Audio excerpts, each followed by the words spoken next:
Good morning, THEDAS. Let's fucking go.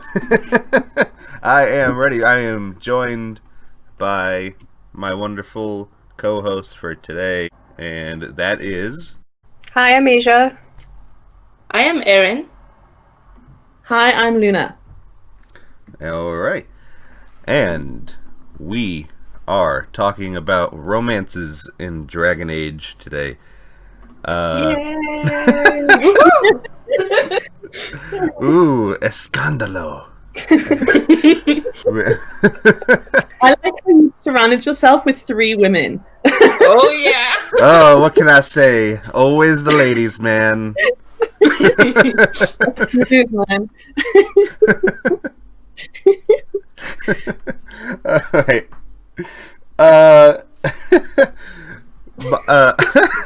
Alright, I'll start. Okay. As I said in the first episode, my Dragon Age Origins romance was Morrigan. I just think that the writing for her is so fucking good, and combined with everything that happens in the first game, second game, third game, I feel like she is such a central character to the game that it just makes so much sense to do that and go that way and all that. Plus, you know, she can be cute. It's so nice on the inside. She's got a heart of gold once you work her down. Well, once you get past the dragon bit, I'm sure she's really nice. Exactly. Yeah, I think so. You just like the tsundere type of girl, I think. Exactly. I feel like I'm being low-key attacked right now. No, it's not. It's just a type. I know. It's just a type. It's just the type, yes. I mean, but I agree with you. I actually just watched that last podcast, and I was listening to the top 5 and worst 5 characters, and like Morrigan was quite divisive, and I actually thought generally she was a kind of a fan favorite. Me too. So I was surprised to find out that people don't like her, because I actually think she's really cool. Yeah. Yeah, I think people don't like the way she's a little aggressive sometimes, but like it's part of her charm. Like I don't see Morrigan being too nice. I remember don't want that. I remember starting the games. Like I have feelings about Claudia Black. Like I don't particularly like her. Like I don't like her as an actress. Like everything I've seen her in, I mean, she does her roles perfectly because she usually plays like a character you're not supposed to like. So she does her job really well. I went into Dragon Age being like, oh no, Claudia Black, oh no. And then like at first I really didn't like Morrigan, but I like by my because I played all 3 games in order because I started right when Inquisition came out. And by the time I got to Inquisition, I'm like, actually Morrigan's kind of cool. I didn't realize that. Yeah, I mean, I started playing the game in 2009 when it first came out, and I was 11 years old. When you're a tiny child. So I was like, ooh, ladies. I think the outfit probably did half of the work there for Morrigan. I am shocked and hurt that you would say that. What do you mean? But but yeah, she was definitely my first. I don't even remember if I did any romance the first time. Actually, to be fair, the first time the game was too hard for an 11-year-old me, so I actually sold the game. I bought it and then sold it and then bought it again a year later, and then I played through it. Understandable. I mean, I played Origins for the first time this year. Oh, really? 20 years old, and even I struggled on casuals. It is a very hard game, even on casual. Yeah. I saw somebody on Twitter. I forgot who it was because my memory is that of a squirrel. But somebody was like, "Oh, I'm playing Dragon Age Origins. You know, what place should I go to next?" And one of their options was Orzammar, and I was like, "Don't go to Orzammar! Yeah, Stay away!" I did the same thing. I went there first, my first playthrough, and like just instantly died. I'm like, what am I doing wrong? It's so much harder than the rest of the game. If you go there early, you are literally fucked. I mean, I went there last and literally fucked. Like, yeah, it's a tough game. They definitely. Yeah. I feel like they scaled down the difficulty a little bit with every game. Mm-hmm. The less tactics that were involved, the easier it got. Yeah.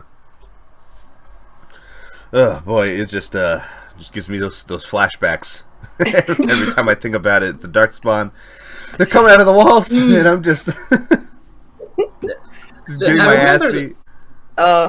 It was between Orzammar and then like instead I reset and then went back to the Fade and did that part, which is also arguably really hard and probably not the first thing you want to do in the game because it's really tedious. Yeah, it's really long. Yeah, for sure. Yeah, it's more of like a mind thing than it being difficult like gameplay wise. Yeah, because you gotta like figure out where to go. I remember I had no idea what the hell was going on, and I just couldn't figure it out because it's like, oh, go to this place, now go back to the first one, and then come back again. And that's very hard. That's very hard to figure out where you have to go. Yeah, that's the one part of all three games now because I still need a guide.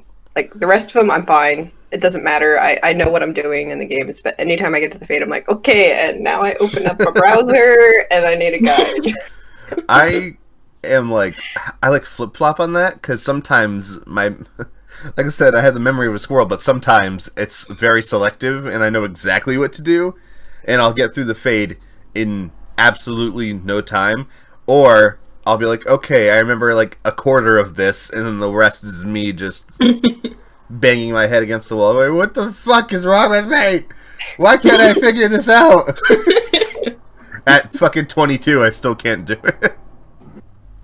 Yeah, I mean, I did that Fade mission because I went I went to Redcliffe first, and then I went to the Circle in order to finish what we do at Redcliffe. Yep. Yeah. So I did the Fade pretty early on, and I needed to use a guide because I wanted to do it like 100%, like properly. Yeah. And I remember reading this guide and being like, is the rest of the game gonna be like it's like it's a lot of courage. This is a lot. Yeah. I was like, is this what people like about Origins? Like, yeah, I mean, I was relieved to know that it wasn't quite that complex going forward, but yeah, that's an intense mission. It's like, a few hours. Do I want to be bullied all day, or? No, so I'm actually interested to know why you were drawn to Morrigan instead of Liliana, because I think she's often another Origins favorite. Yeah, I'm meaning to ask you that yesterday when we were talking about this, or day before. Firstly, I'm pretty sure I didn't know that Liliana existed for a while. Oh no! I was a child. I mean, she literally grabs you in the bar, like that. You can't like. No, I never went to the bar. You can just not go there. Oh, true. It's possible. You just fuck right off into the distance, and she'll never know. Poor Liliana. I got Sten, but I didn't get Liliana. The French one was being ignored by the people. I'm offended. From outside the bar. So. Okay, so that's then. Yeah, eventually, I got to Liliana, and then I tried to romance with her, and it's good. I just don't think it's as good as Morrigan's, in my opinion. I think Morrigan's is the most fleshed out in the first game, and I think it just works the best. They definitely have like intended love interests in the first game. Yeah, for sure. Oh yeah, for sure. I just I was saying in the last I think it was the last podcast that a male Dalish warden that romances Morrigan, just lore wise, fits too well to not do, in my opinion. Yeah. Especially when you get to the witch hunt and DLC. Everything. It just fits so fucking well that I feel like doing anything else, I'm like, okay, I'll do this, but it doesn't feel as impactful to me. True. Morrigan Reed, lore-wise, it's the best thing possible. Yeah, she just fits in like a puzzle piece perfectly. I don't remember if the default, if I might say, Warden is a... I know it's Dalish, but I don't remember if it's a girl. Yeah, it's a Dalish woman who dies killing the archdemon. Yeah, okay. Yeah. Yeah, I remember that the Warden died, but I didn't remember if it was a girl or boy. Yeah, it was a female. But yeah, I think that's that's my origins for sure. And now we'll hop into Dragon Age 2, and I'm gonna get this beat up. Gonna get hot. Yeah, this is where I'm gonna get beat up. This can go two ways. Okay. What you're about to say next. Whoever I'm gonna get, I know I'm getting beat up by Aja no matter what. My DA2 romance is Meryl. Okay. You guys. Okay. Now this.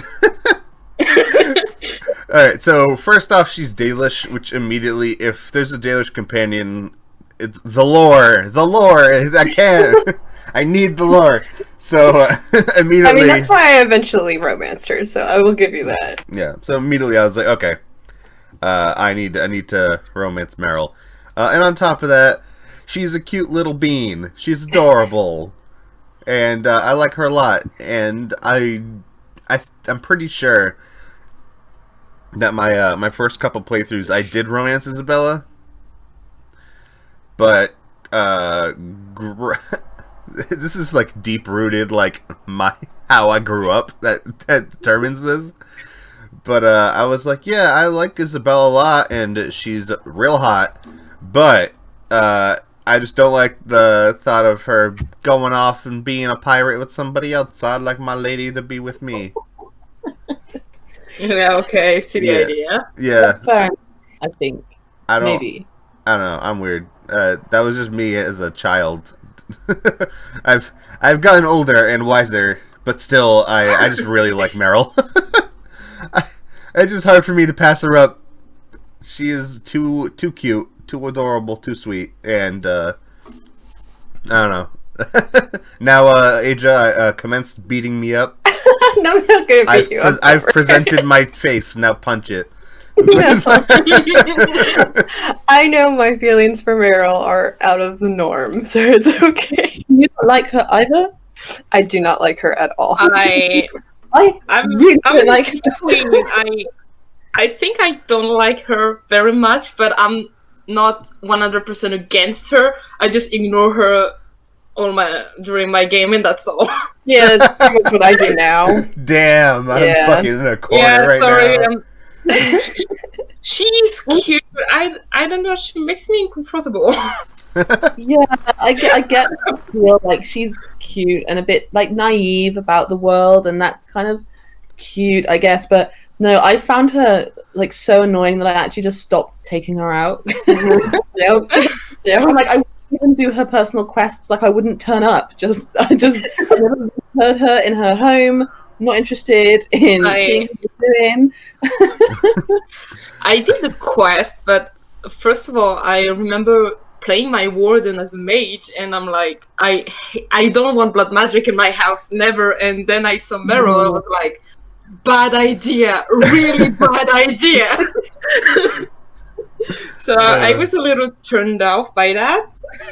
And after I'm like, yeah, she's cute, she's naive, maybe a little too much, but yeah, okay. I mean, I was probably a little cute and naive when I was doing it too. So it was. I played it when it first came out, and I haven't played the game in like, oh boy, a couple of years. It's so good. I fired it up on the PS3 like 2 months ago, and I started playing again, and then I got distracted by playing Inquisition again. she's just so casual with the like use of blood magic, and like now that we know what happens if like you use it a lot, even more I'm like, I don't like Meryl. Yeah. I remember that I discovered Origin while my cousin was playing it. I was very little when it came out, and I remember when I played the game myself, I knew I saw my cousin playing it because I remember the ogre. And I knew I was very frightened by that by the time. And when I played it, I remember my cousin playing as a blood mage. And when I saw what it does, I'm like, I will never do that. So when I saw Meryl in Dragon Age 2, I was a little afraid. Like, it's very dangerous. You can't control it. Even if you want, you can't. Yeah. I mean, not like in the world we know right now. In the state of THEDAS right now, we can't. She's just so casual about it, I think. Like, I wouldn't mind if she was all about blood magic, but also recognizing how destructive it could be. Yeah, like taking it seriously. And kind of, oh, you know, it's just blood magic. Like, get over it. And you're like, no. She acts like it's very normal to do that. I'm like, no, it's not. Even the dailies don't like to do it. They can do it, but they don't like it. Yep. One part that stands out to me. Do y'all remember the part from Dragon Age 2 when Meryl's like, "Oh, I'm just communing with spirits," as she's slitting her wrists, and you're like, yeah, spirits, huh? Are you sure about that? Yeah. Are you sure? And if she like continues down that path, because like Soulless has told us, like the more you do blood magic, the less your connection with the Fade, like it lessens. Yeah. So she's just gonna have to do more and more, and it's like, this is so destructive. Oh my gosh, no, I don't want this. Problem. I don't want this. But yeah, despite all this. Oh, go ahead. I was just wondering if she had any dialogue in the quest with Hawk's mother. Does she ever mention the blood magic being used there as being different to the one she's trying to use? I feel like there is. I'm like, ooh, I'm kind of sure that there is. Like she's trying to justify it. Again, it's been a while, but I'm pretty sure that like there is a way to like say something to her. Yeah, because I feel like it would probably add to my dislike of her if she was like willing to make the distinction between, you know, what the guy's do. I can't remember his name. What the guy's doing and what she's proposing to do. Yeah. Again, it's been a long time, but I'm really sure that there's something.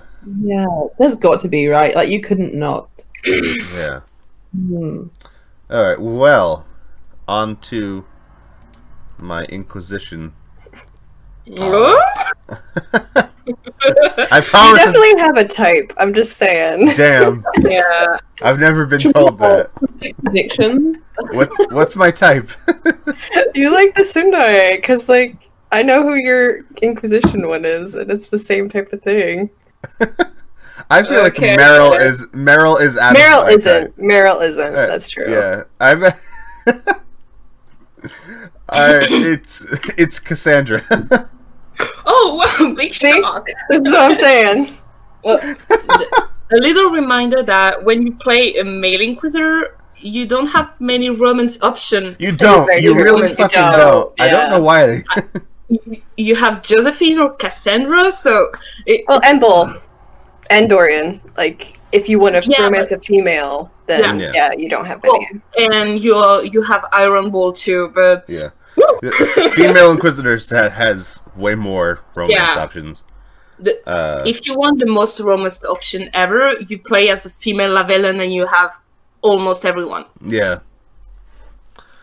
But, out of the two options that I was interested in, I've tried Josephine, and I don't think that it's bad. I just don't think it's as interesting, and I feel like any romance that's outside of a party member can't be as interesting as a companion. Yeah. So yeah, I chose Cassandra. I like her character, and I love just like the same thing with Morgan. I love how it's like, oh, inside she can be real nice and lovable and all that. I also love picking on her with Varric because it's a fun ass time. Yeah. And that quest is the fucking best. It is probably the best personal quest in the game. It's so great. I love Varric. Varric makes everything better. We all love our dwarf. Yeah. Oh, he's great. And just I love the sappy, adorable fucking romance scene when you're in the that little forest area or whatever, and you're reading poetry. It is adorable, and I am weak for adorable. Yeah. But yeah, also I really like Cassandra's acting. I love her writing. She fits in really well. I feel like the only person, in my opinion, that like fits the story so well to be a romance is Soulless, and that's not happening with the male Inquisitor. Yeah, if Morgan is the Origins canon romance, then Soulless is your Inquisition canon romance. Oh yeah. Yeah, for sure. Definitely. If I was charting out a canon, it would probably be Soulless. Depending on how I'm feeling, but I definitely flip flop between Cassandra and Soulless because come on, the Soulless thing it's just too good. See, I would think that it would be Cullen. I've never done Cullens, to be honest. Cullen is when you are a female Inquisitor, you kind of see that he's interested by you. He's even very if interested. Yes, exactly. He's crushing. Yeah, when you come back from the final boss, like you see your three counselors, and the only one who has a very tiny scene with you is Cullen, and you're like, but I don't romance you, and you were not the big thing. So why do I have that? And when you romance him, you see the hugging thing that's really too cute, and I'm like, maybe it's kind of canon too. Yeah, I imagine that in the BioWare canon, it's not going to be Soulless Romance, only because the Origins canon is the Dalish female elf that dies. So I don't know if they do Dalish female elf again as the Inquisitor. The Inquisitor canon I have to keep is I think it's female rebellion. Yeah, it's a female human. So that's why I'm saying it would probably be Cullen. Yeah. We have to keep in mind that the canon, if we look at the tapestry, doesn't have any romance. Gotcha. Like you have no one romanced, and in Inquisition you basically recruited nobody. Like you have Cassandra, Soulless, and Varric, and that's all. I have a feeling that they're maybe they didn't roll out the full canon in the keep yet. I like to wait for the books because usually the books officially tell you everything. Oh, I'm currently finishing The Winter Nights, and I wrote the comics, so I need to finish it. I'm not even close to being done with it. I finished the first part. If I have to do a book club, I'm gonna make sure that everyone reads those books. Oh yeah. It's either the first or the second one. Which is the second one? The one with the mage and the elf escaping the Kunari camp? Miriam and Thrive are the first book. The Kunari one. That's the first one? Yeah. Yeah. So Patrick Weeks wrote the first one and the last one, and that's the first one, I think. Okay. Yeah, it's the first one. So I finished the first one, and then I put it down, and then I was like, oh, this is so good. I'll come back to it, and I haven't come back to it because I've gotten so busy.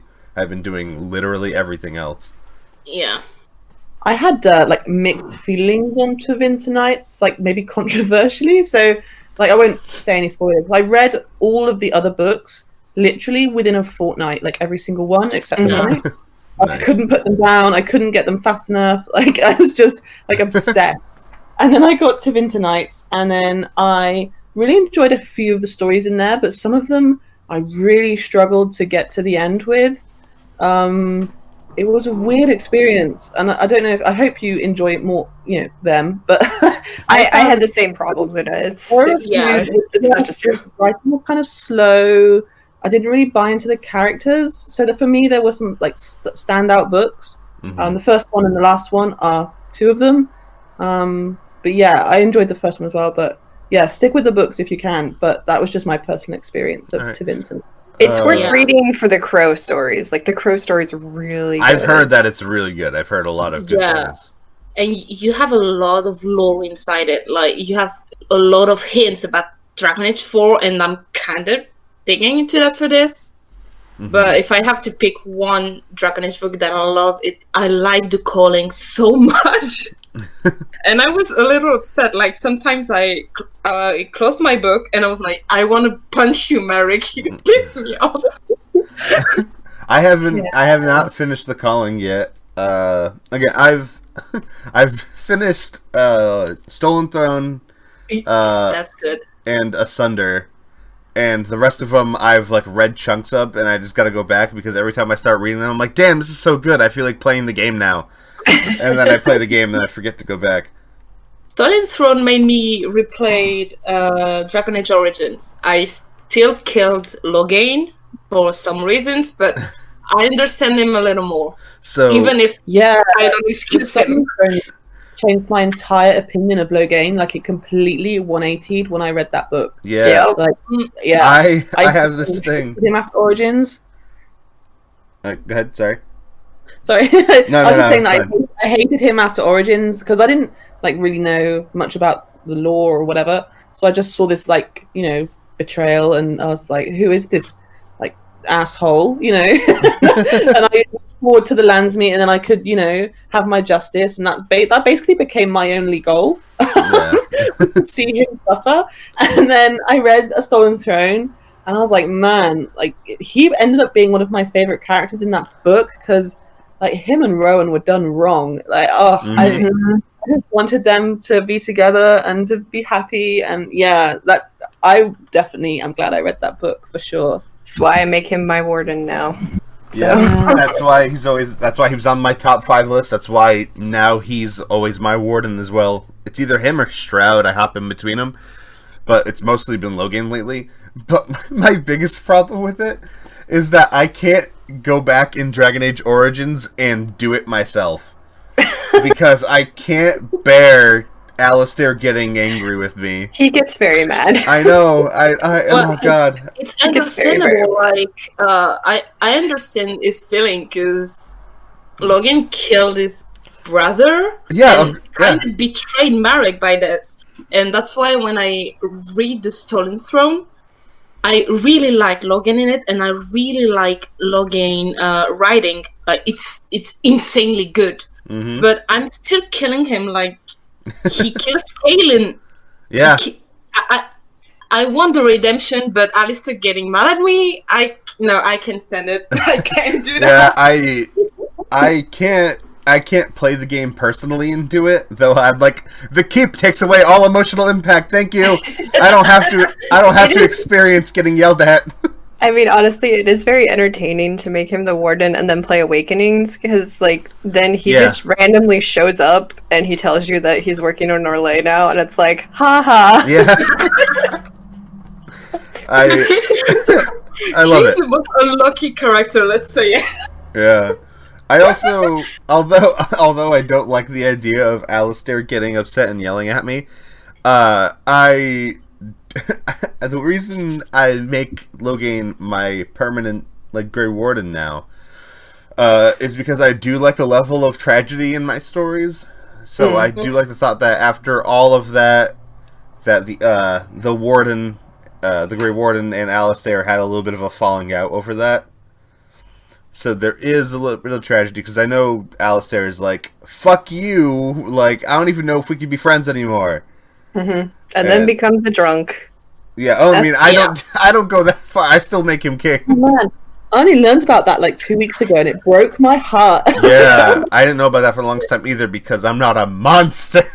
Look, okay, I was doing the worst playthrough purposely making all the worst choices because I cannot bring myself to do them. I'm one of those players that always has to do like the good choices. Yeah, but I was like, I'm going to physically do all the bad choices instead of put it in the keep, just because I want to see what happens. I couldn't do it. I can't. I would physically shrivel up and die.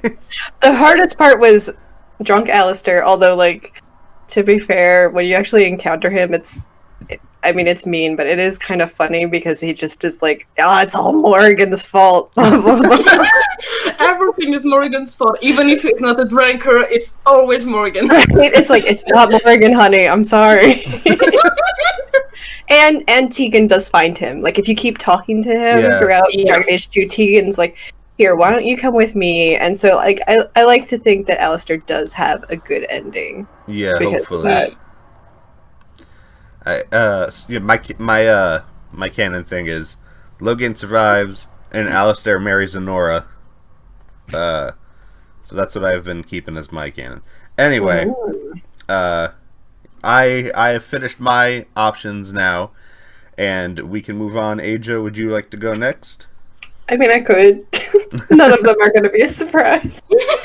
That's why I wanted to go next. Okay, so my origins... Okay, to be honest, origins for me, like, forever and ever, it was Alistair. And then about a year ago, I just on a lark, because I was like, I'm going to romance everyone, was like, I'm going to romance Severin. I think he's really funny. This is going to be great. This is a pattern, by the way. And now your canon romance is Sten. It would be if I could, believe me. I love him. Oh my gosh, that's another story. But it's Severin now. Severin, fun fact, in all 4 of the pairing options and origins, Severin's the only one that stays with the Warden throughout. And you see it in position. Yep. Yeah. So he's very dedicated. I know he's very flirty and blah, blah, blah. But once you actually get in a relationship with him, he is in it all the way. It's actually why he panics, because he's like, I feel too much. This is weird. I need to, like, back away. And, but yeah, his is very, very sweet. And it's very weird because the game wants you to default to Alistair as a female. So, like, even if you're not trying, he still gets jealous. There have been times when I get the jealousy conversation. I'm like, Alistair, you need to chill. I think, like, because of that, and then because of things that Alistair says, if he's unromanced and you still do the Dark Ritual and Inquisition, like, it's completely turned me off to Alistair, which is how I could kind of be like, hey, Alistair, guess what? Logan's going to be the Warden. Okay, bye. This poor man. I still like him. Don't get me wrong. It's just my views on him have changed. Yeah. Yeah.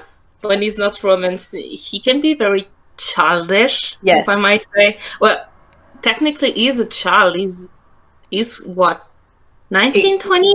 Yeah, he's still, like, super young. Yeah. So is the Warden. Warden's also like 20. Warden. I think it depends of the origin. Oh, really?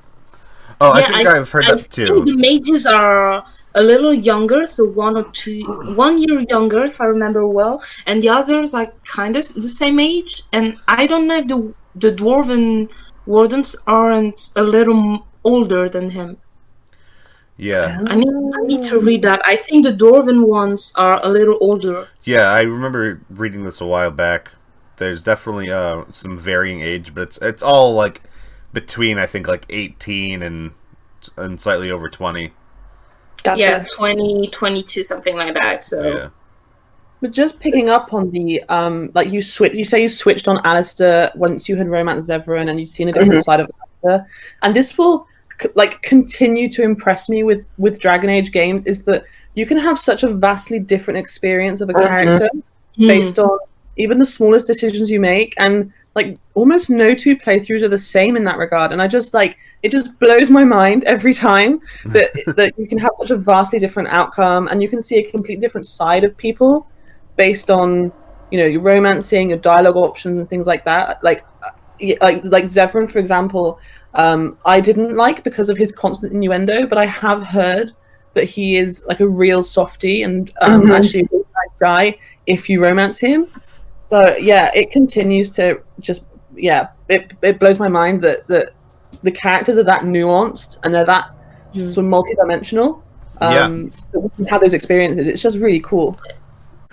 The only thing I wanted to say, but it's funny that you're like, oh yeah, all these outcomes and all that, and I'm over here doing the same exact thing every single time. Okay. It's okay. No, it's just funny because it's possible to have all these outcomes, but if I play the game, I do the exact same choices every fucking time. And don't get me wrong, I'm the same. When I try something new, it's because I'm like, why not? I just find it's like watching a film you've seen 100 times. Like, you know what's going to happen, you know all the lines of dialogue, and you're still going to watch it anyway.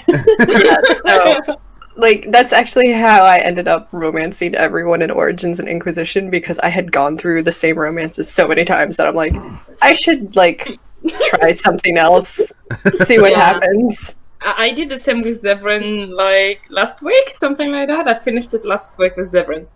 Yeah, it's so good. Did you deny the earring? No. Even if you deny the earring, it gets even better. Oh, okay. The only thing I knew is that if you want the romance option, don't sleep with him. That's the only thing you don't have to do. If you sleep with him, you're screwed. You cannot have him. Oh no, you still can. You still can. Yeah, but it's harder because he's. I don't know. It doesn't feel right. Like knowing Zevran, you're like, no, I want to show you that I care. I don't want just that. I want you. I don't want the. I want the whole thing. So that's what's really interesting with Zevran. He has a mini freak out if you do. Yeah. Because he's like, wait, I actually care about her. The Warden. Oh no. that I find this so cute. I'm like, okay, you're too cute. He's very cute. John Curry does such a good job. So for those who don't know, John Curry's also the American Inquisitor voice. Yep. It's the same guy. And it's hard to be like, wait, what? That man's got range. Oh man. Okay.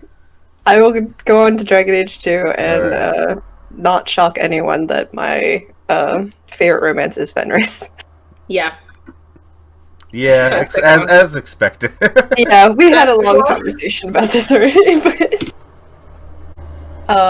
his is very sweet. I usually play as a mage, so you have that extra layer to it of him being very, very conflicted about falling in love with a mage, because he just is like, no, I can't do this.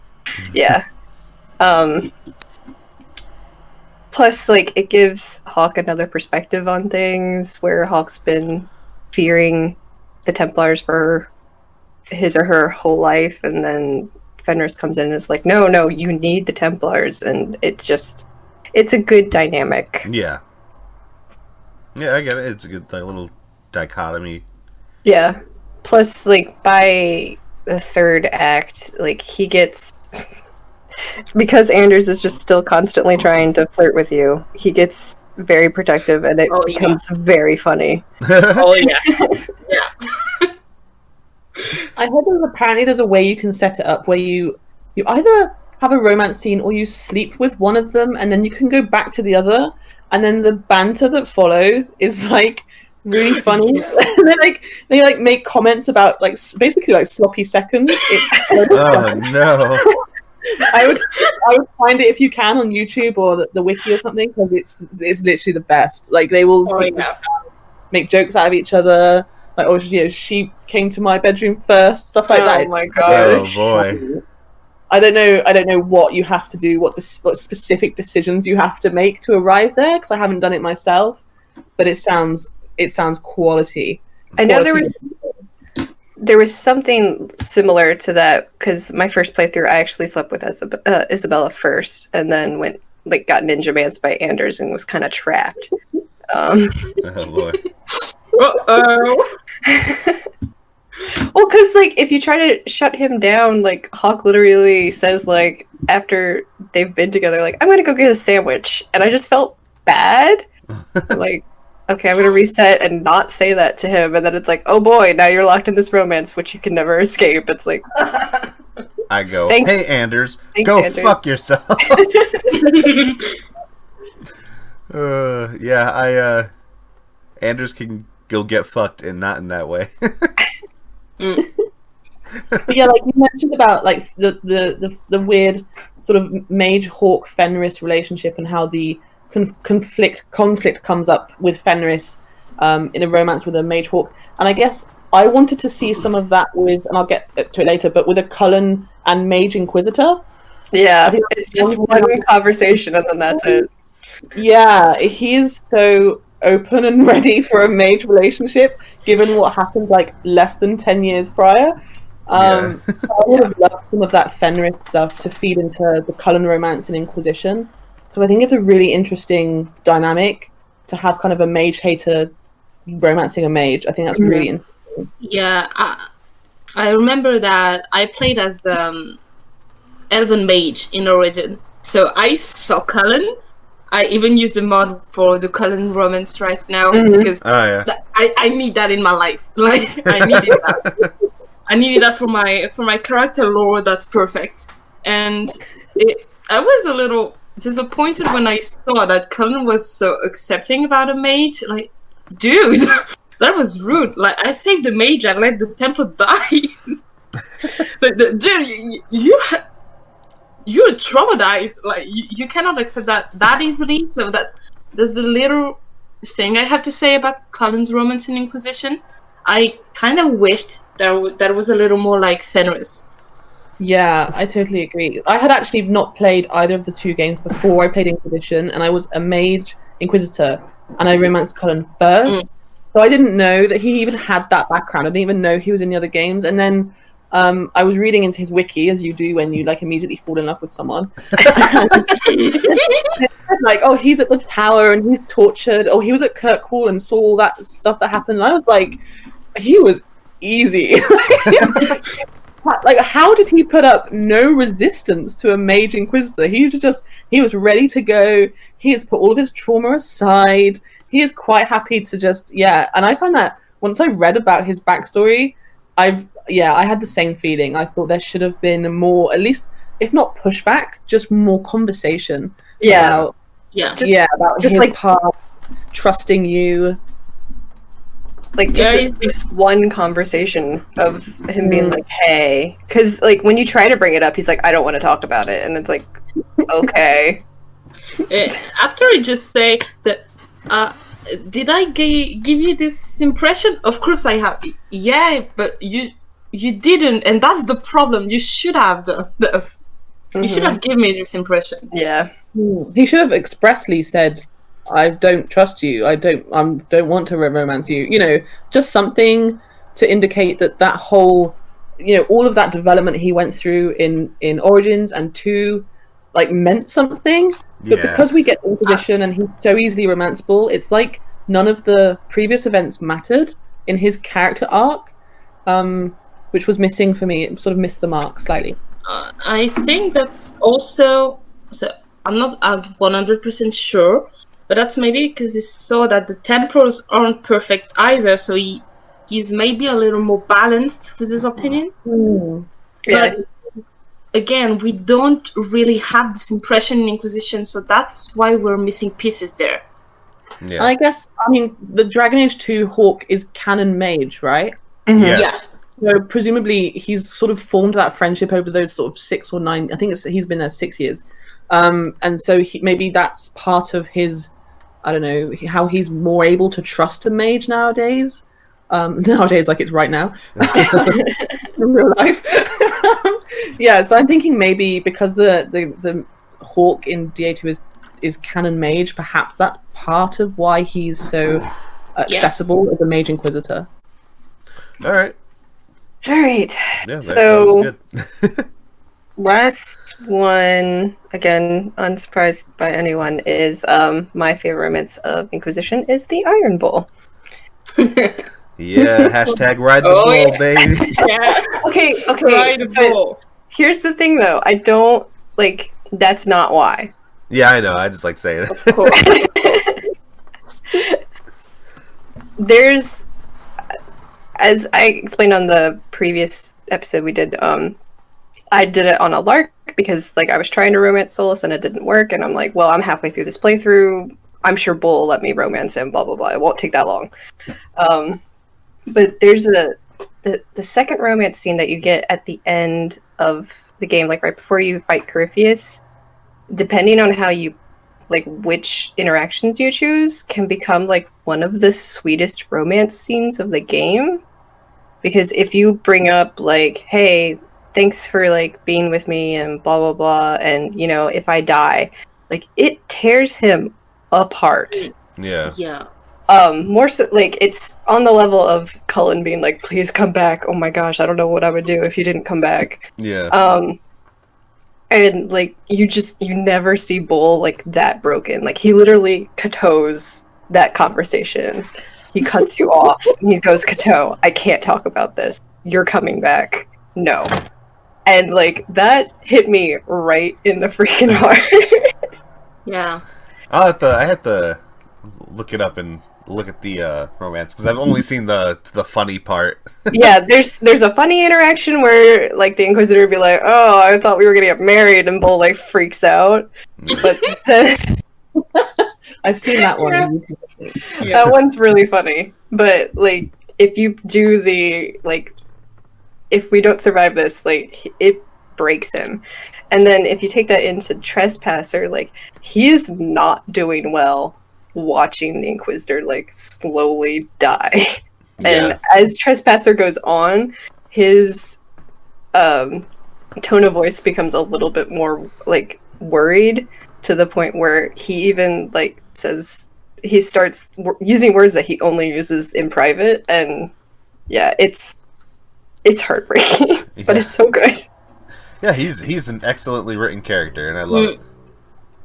That's what I like about He him. does a good job on his voice as well. Oh yeah, Freddie Prinze Jr. is. I found out it was him. I like couldn't handle it. I was just like, I just couldn't picture it for no reason at all. I didn't believe it when I found out it was him, and he just does such a good job on his character.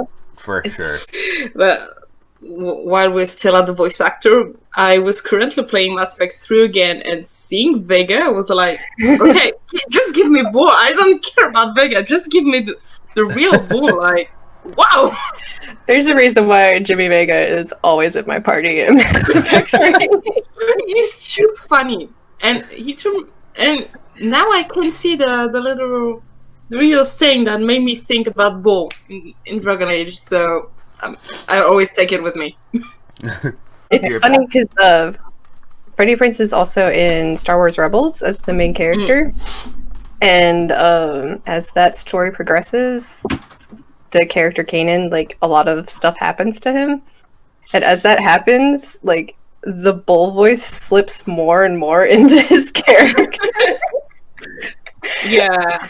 To the point in the last season, like this one thing happens to his character, and I was watching it with friends, and they like didn't believe me it was still Freddie Prinze doing the voice. I'm like, oh no, believe me, it's him. He's doing the Bull voice. It's him. Yeah, I really like that.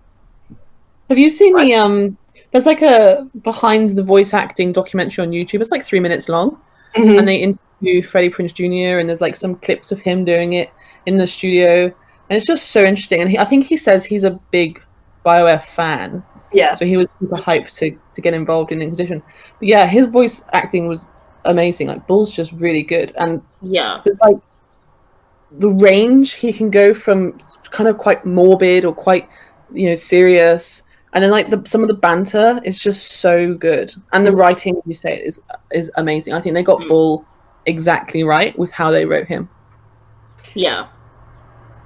And when you romance him, that, like Asia said, when you hear it can literally breaks out. You see the Kunari was, the spy was breaking down because he loves someone, and I think that's really big for Kunari. Like, even he is very, very frightened about it, but he likes it a lot.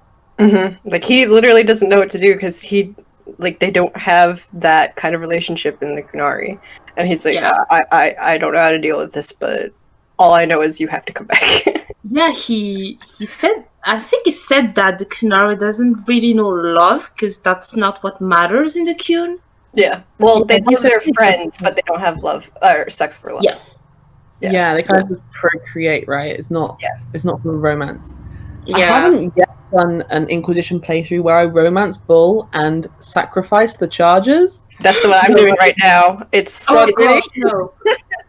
It's one that's pretty difficult. It's the hardest thing because like you get the same romance scenes, like that the dialogue changes slightly, but like anytime he's being like super nice to you, you know he doesn't mean it. And it's really hard to play.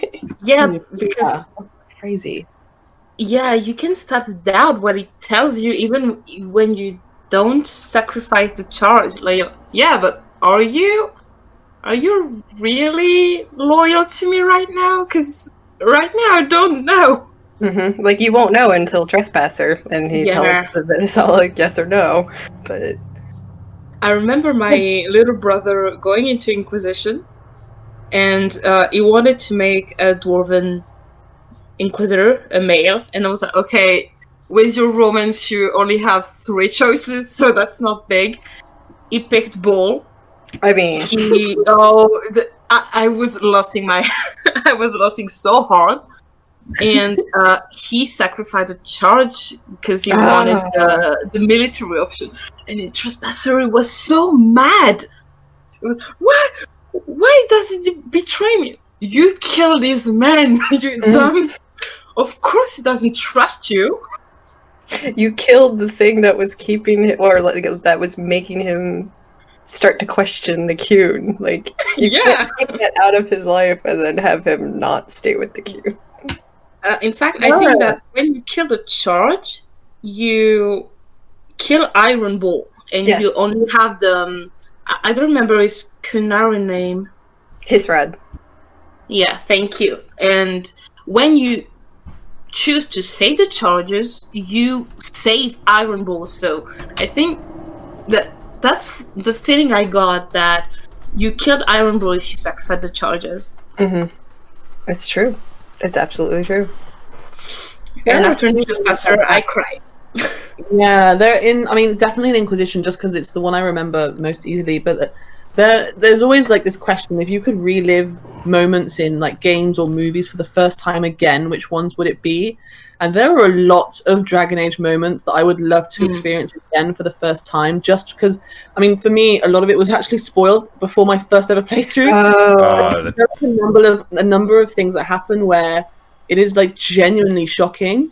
And I think that definitely the repercussions of the Charger's decision, because playing the base game, you really wouldn't have really felt like there was much of a repercussion. And it's not until that moment in Trespasser where you're like, I screwed up big time. So there are a few moments like that I would love to experience again for the first time.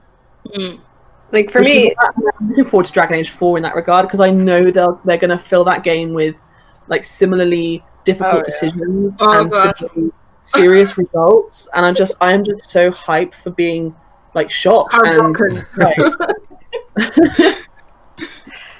Yeah, man, I can't wait either. It's gonna be great. Yeah. Oh yeah. All right, where are we at next? Who's going next? I can. No problem with that. Okay. The only thing I want to say is that I first played Dragon Age Inquisition, even if I knew the other games. Mm-hmm. So that's why I picked some different things along the way. So for Origins, the first one I romanced was Zevran, because I totally forgot about Alistair the first time. Like, I talked to him, but since I sometimes made decisions he didn't like, he didn't like me at all. I don't know how I managed to do this. I don't remember how. But even though I really, really love Zevran, I romanced Alistair with my Surana. and he's definitely my canon, my favorite one. And I let him stay with the Warden. Because I don't know, even if he says that if he feels that Ferelden needs him, he will become king, but that's not what he wants. He doesn't want to be in the shadow of his brother and father, and he doesn't want to be known as a bastard king. That he's a good warden, and in Origin is a very sweet boy, even if it gets easily jealous a little too much. But you can see the young adult / teenage boy he is, and I really like that about him. And he's a very good support for the Warden. Morally, he is very cute with it. Oh yeah. And the thing I like the most is in Dragon Age Inquisition, because in Dragon Age 2, you see him with Carver for me, because Carver became a warden with me. Yeah. Yep. And when he gives away what my warden gave to him, I'm like, she is not dead, is she? No. If she died, he would have become a drunkard. He wouldn't stay warden. He wouldn't. And I don't think he does. If we were playing on PS3, like, there's a bug. Because Zevran also talks about the Warden if they were dead. Even on the PC version, you don't have the feeling that the Warden is alive when he gives away the thing. I was a little preoccupied with this, but when I had Dragon Age 2? Yeah. When you see Alistair, he gives a gift. Doesn't he say, "Oh, this once belonged to my wife, but she finds stuff like this everywhere"? Or is this a different dialogue?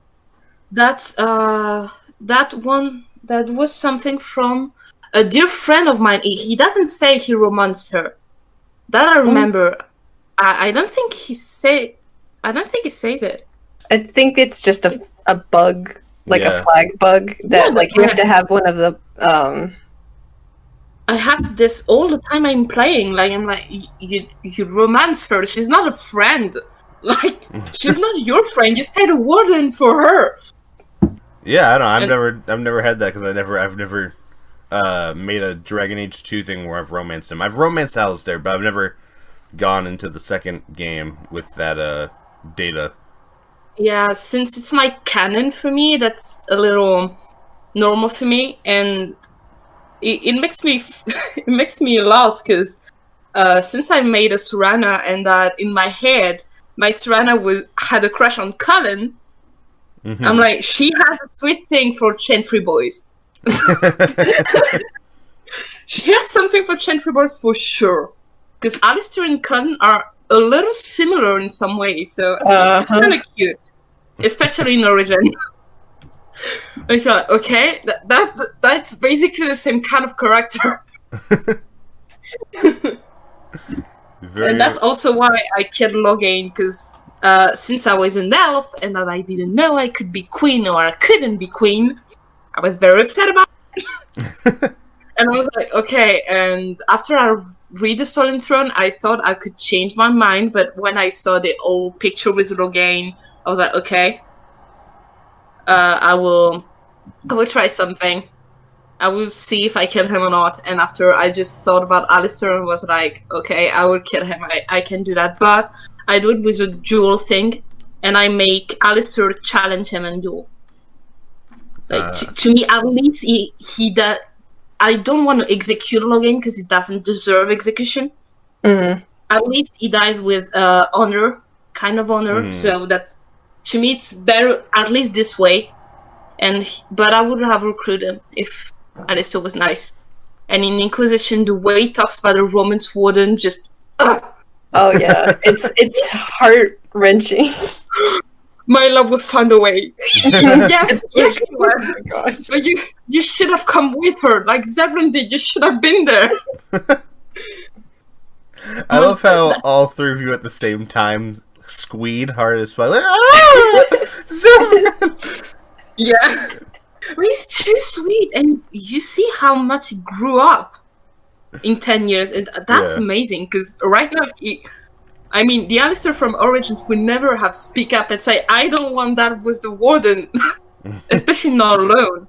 And that's what's a little weird. Like, is he really the only one who said it was a bad idea? Yeah. Like, when you recruit Nathaniel Ogren, at least Ogren, dude, he wouldn't have let someone do blood magic on him. Like, at least Ogren will never load it. But Nathaniel, I think he wouldn't either. But I was like, okay, where are the other third and wardens? Like, okay, they're all demons right now, or no, just Alistair. My headcanon is that Nathaniel went with the warden. Just because Nathaniel was like, well, I'm not staying here, so I might as well just go with you. Nathaniel's great. In my head, Nathaniel is the closest advisor to my warden, because Alistair doesn't want that kind of responsibility. Exactly. And he's better on the field. Alistair is better on the field with Carver, with the recruits and all. I picture him like this. And so I really don't picture Nathaniel saying, okay, our chief is not there, so let's listen to the Orlesian warden who wants us to be experiment for blood magic. No. Like, nope. And I'm kind of happy that Alistair really stand out for this. Like, no, I won't do that because that's not what we have to do. Yeah. So that's kind of cute. Even if the decision between killing my Hawk and killing Alistair was kind of... The question is, before we move on to your Dragon Age 2 person, did you kill Hawk or Alistair? So when I spent at least 2 hours on this decision, no kidding, I was freaking out. I couldn't do that. And first of all, I think Alistair would have died. Like, he couldn't survive in the Fate. That's no. Mm-hmm.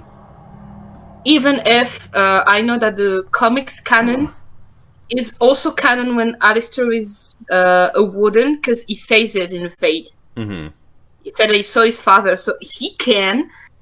But I don't think his will would be that strong if he stays for the nightmare. Hawk could definitely go out of the Fate because Hawk is just a freaking hero. Yeah. And after I thought about the romances, my Hawk hasn't quite defined romance right now, but both of my choices wouldn't let the Inquisitor get off with it. They would have come and say, what did you do? But I thought about my warden who is fighting for saving the warden, trying to end the blight and trying to save everyone at the same time. Mm-hmm. And thinking about Alistair saying, I will be with her forever this time, I couldn't kill him, so I killed Hawk. But to me, Hawk won't die in the Fate. He can't die in the Fate. Yeah. So I killed Hawk, even if I didn't really want that. But I think Hawk can survive. So. Okay. Yeah. Nice. All right. Let's. Who do you got on the chopping block for Dragon Age 2? Who's your romance? Yeah. So I played as a female mage, so it depends on how I interact with people. Mm-hmm. I'm between Fenris and Anders, but it depends on how I romance each of them. Okay. So I try to romance Fenris as a friendman right now. Yeah. Because even if I like the rivalments, I really like to see Fenris being sweeter and sweeter with a mage. Yeah. Because it's still struggling. But that's too cute. And I don't know, Anders is the tragedy incarnated. Like, yeah. Really. He's definitely tragedy.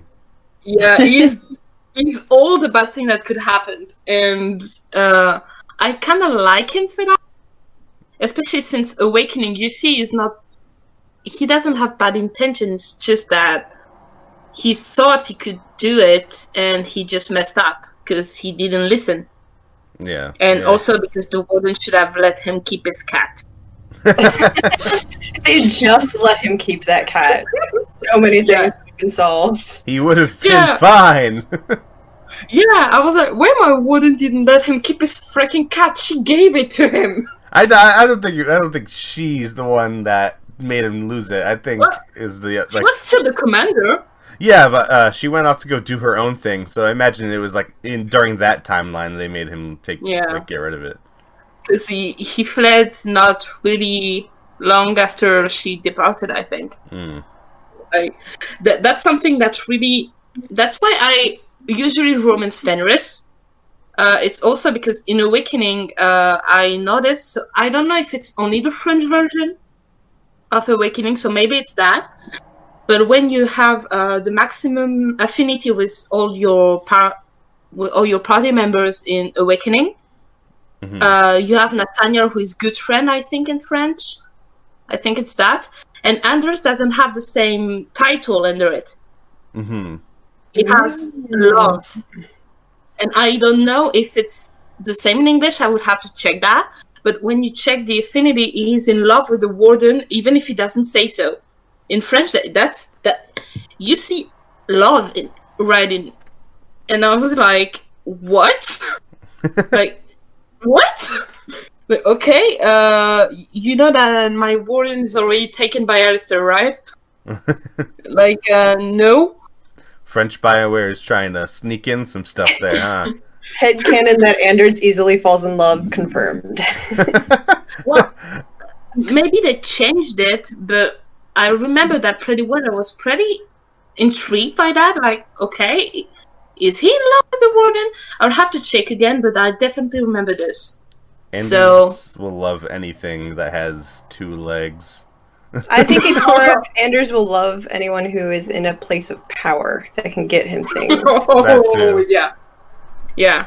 That's why I romance Fenris too, because even if I didn't kill Anders, even if he maybe deserved it, because in my head I was like, if you weren't already a Warden, I would have sent you to the Warden. But you already are, so... You're already a son of a bitch, so... But, yeah. But I'm pretty sure that my Warden would just look at him and... Dude, I tried to help you, but right now I can't do anything for you. I won't risk my head, sorry. So, yeah. I prefer Fenris, even if Fenris is quite interesting when you're a mage, and since I always play, like, as a mage, well... But Fenris won my heart, especially since the comics. So do you, because I know some people do you rival mance him or do you friendship? No, I do friendship, because I did both. And I like the confrontation with the rivalments, but I don't know, I prefer to see that he's becoming sweeter and sweeter with a mage. Rather than, I hate you, but I love you too. It's kind of annoying to me. Yeah. It's always like this. Like, stop attacking me, and after coming to my room, that's rude, dude. That initial rival romance scene is really good, but then after that, it's like, I don't know if he would be into this. I think that the rivalments won't be a long-term thing, and that's not what I wanted for Hawke. And for Fenris. Fenris deserves better, and Hawke too. Okay. Oh. I like the... Yeah. You got a phone? Yeah. No, it's the ring from my home. That's really loud. Sorry. It's fine. Alright, so I think it's time we hop on over to Inquisition. Yeah, if you see my description on Discord, I think that won't be no surprise that I romance Soulless. Yeah. Oh, hot take for Asia's gonna get her dukes up. Yeah, I think Asia and I are really predictable. It's okay. I understand why people like him. I did all the romance. I did all of them, and the first one I did. Actually, I discovered Dragon Age Inquisition randomly because my brother wanted a game, so I bought it to him, and I only had 25 euros on my account on the PSN. And I was okay. I couldn't go to school because I had some health issues, and I was like, I need a game that can keep me entertained for a long time, and I just found Dragon Age on PS3 randomly, and I fell in love with it when I created my character. Yeah, there you go. So, yeah, I started 2 playthroughs at the same time because I wanted to do an elf with 2 kind of interactions. And I romanced both Soulless and Colin, and I went into Soulless once I talked to him because I was really intrigued by what he was saying about the Fade. Like, I was interested by what he was saying, and after I just saw that I could romance him, I was like, let's go for it! And after my heart broke. Yep. I think the worst part is that I romanced Colin in the meantime too, and I was kind of happy to have a good love story, the classical one. But I was like, when do I trigger when I lock my romance with Soulless? I didn't see when it was. I'm like, I'm almost at the end of the game. Like, let me lock my romance now. And when I saw that the tarot card changed after the breakup scene, I was like, you're kidding me. No, you can't. No. I was crying, and I remember I created my Inquisitor, who is still my canon right now. I recreated her from PS3 to PC. That was kind of hard, but I did it anyway. And I created her with a friend of mine, and so I streamed her Dragon Age by the time, and we were crying with the breakup scene. We didn't understand it. Like, why do you do that? And I played the game. I finished it when Trespasser was out, and PS3 doesn't have access to DLCs. So when I got my PC 1 year after, I didn't spoil myself anything. And I played through Trespasser, and I think I didn't open my game for like 2 weeks because I was so mad. So mad and sad. I was like, no, you can't do that to me. You son of a bitch. So I have a question. Would you, in your canon, if it was possible, would your Inquisitor go with Soulless, or would your Inquisitor still try to redeem him? I think she will do a little mix of both. Like, she could have go with him to change his mind, and she will absolutely do that. Because that's the best way for me. I understand his goal, but not how we want to achieve this goal. That's not what we have to do. And that's not a solution to kill everyone, especially since you notice that even he says, he let you know that he wants to be with Lavellen, but then he would betray his own principle by saying that she's from this actual world, and I want to bring back the old one, but if I bring back the old one, she won't be there anymore, so I can stay with her right now and accept this world. And that's not in his principle, so you can see he's very conflicted about it. That's why he breaks up. And the fact that he doesn't let himself being touched when you have the sad breakup option, but let himself being hit by the Inquisitor when you are angry with him, it's just heartbreaking. He prefers you to hate him, and I'm like, no, dude, that's horrible. What I found interesting, because I haven't actually romanced Soulless yet. I'm doing it now. And what I found interesting is that in the Trespasser dialogue, if you've romanced Soulless, the things he says indicates to me that he knows you will die if he succeeds in his plan, and he does it anyway. And I feel like it would have been it's probably like 1 billion hours of development time, but it would have been really interesting to me if he had at least contemplated or offered for you to join him in his quest. Like, maybe your Inquisitor could have said, like, oh my god, this is a really noble, important cause. Can I be part of it? I want to be by your side. You know, blah, blah, blah, romance, mushy stuff. And he could have said, oh no, I don't want you to be in harm's way, you know, something.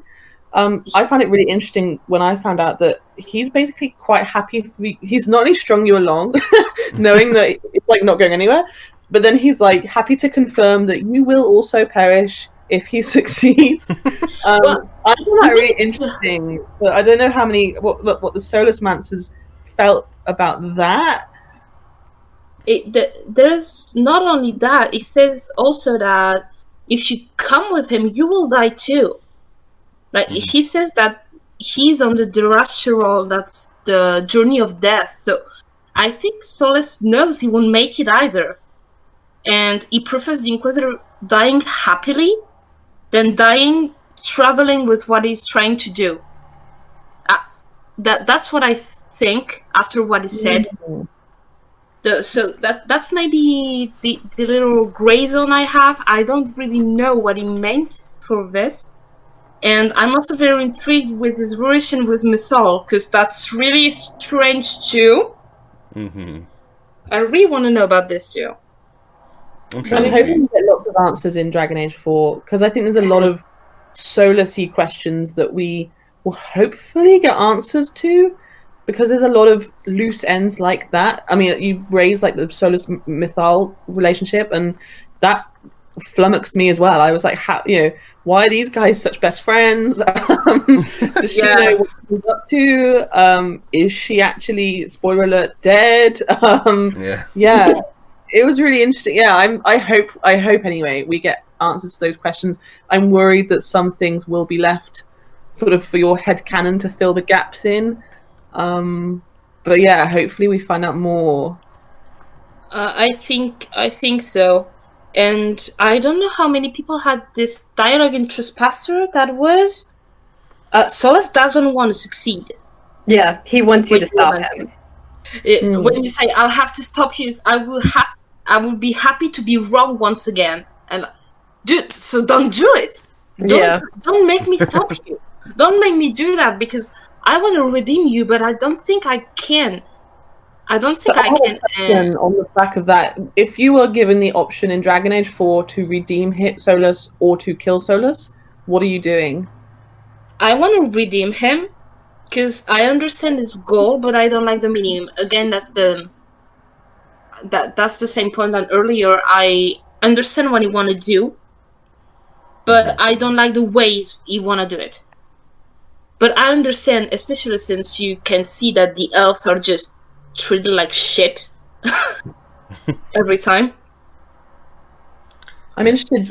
What about you guys? Are you going to be redeeming, or it's a bit of a tangent, but redeeming or killing? Fine. Do you think it will depend on my world state? Because I do have a Soulless Romance world state, and I would try to redeem him in that. In my default, no, I won't be. So I want to say that I'm gonna try to redeem him, but in Dragon Age 4, if he is just being a total bastard, if he is being a son of a bitch, he's being soulless, yeah, exactly. If he's doing bad guy stuff, just full on, just straight up murdering people, if he's becoming a bad guy, depending on how the game goes, I can definitely see myself killing him. I mean, technically he's already started, but I'm afraid that we will have to deal with the consequences instead of stopping. If it gets bad enough, is what I'm saying. If it's bad. Yeah. It's bad. From the few images we have, that's already bad. So. What do you mean? He just killed some asshole Canary. It's fine. That's not only that, because I didn't read Tevinter's Nights in older, so I won't spoil anything, but I already read the last story. You read the Dreadwood, did you? Yeah, let me tell you. It's bad. It's bad. Yeah, and I feel like Soulless, as we knew him, he's a total jerk when you're not an elf and not romancing him, let's be honest. Mm-hmm. I'm currently trying to do a female mage to romance Cullen, because I have enough to make a elf and always go with Soulless, so I had to make a human for once. And he's kind of rude when he talks to you. Yeah, he's really rude. Yeah, I'm a mage too. You don't have to treat me like shit. But whatever. if you're not an elf, and especially if you're not a female elf, he doesn't want anything to do with you. He's so rude. I can't understand why people want to punch him in the face. I've only had one playthrough where he just straight up didn't like me, and it was because I was playing a very Andrastian Templar-loving human Inquisitor. Ow. That was my very first playthrough. I wanted to try it, and then that's how it turned out. Every time I've played, he's been fine with me. It's because I choose all the options that I know that he likes. The only thing that makes me a little frustrated is that I don't know if Soulless, as we knew him, is still there. I don't think we will see Soulless in Dragon Age 4. We will see Fenris, and that's two different things. And the murals we had 2 years ago give me the same impression, because you have the wolf and the bald elf on the opposite side of the fresk. So I'm like, is Soulless still there, or is Fenris just there? Yeah, because that's two different things. Fenris is a total bastard, in my opinion. Kind of controversial. Like I'm so anti-Soulless at this point that I feel certain that the Soulless we see in Inquisition is a complete fabrication. Like, I don't think that's him, true him, in any way. I don't think we'll see that Soulless ever again, because I think it was a complete facade. And he was like, I'm so anti-Soulless. It's alright. I'm in the same club. It's cool. I haven't even remembered I feel betrayed. Like, to me, every single thing he says and does in Inquisition is his means to his end. And I felt that once the truth had come out, everything he does, regardless of how nice or selfless it seemed in Inquisition, and there might be like a couple of genuine exceptions, everything he does I felt was in his own interests. So I think like, as far gone as he goes, I don't think he's coming back to a Soulless we recognize, because that I was gonna say that veil has been lifted.